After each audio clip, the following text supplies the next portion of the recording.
They had gathered here to party, but what should have been an evening of fun suddenly turned into an ordeal that was as horrifying as it was unexpected. As hundreds of nightclubbers jostled to get into the Greenvale Hotel in Cookstown, a crush suddenly meant teenagers were fighting for breath, many knocked to the ground and buried under dozens of others.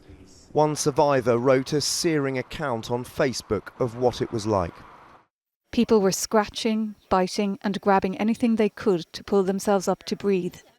It felt like this went on forever, but eventually I felt bodies being dragged over me and beside me. It wasn't the bouncers and it wasn't the police. It was the young people in the line who pulled me out.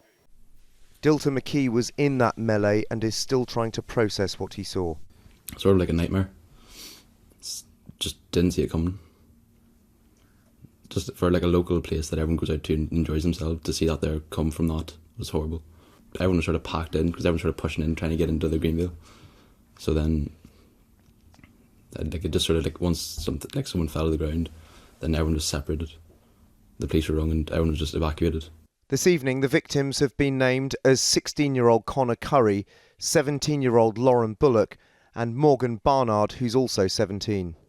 All three victims attended schools here in Dungannon, which have reopened today despite the local bank holiday, so pupils could attend a special prayer service and receive counselling from teachers as this community tries to comprehend this tragedy. The principal of Lauren Bullock School paid tribute to the student, who was described as popular, with strong faith and great potential. Our heartfelt sympathies go out to Lauren's family and to the families and the other teenagers of the young people who were there last night and who witnessed some very traumatic scenes.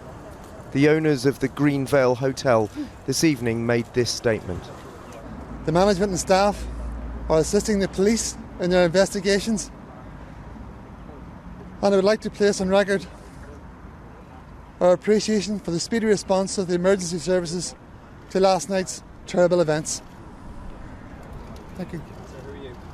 The police are examining CCTV footage from the hotel and have appealed for mobile phone footage as they try to find out how a queue for a nightclub was allowed to become so dangerously out of control.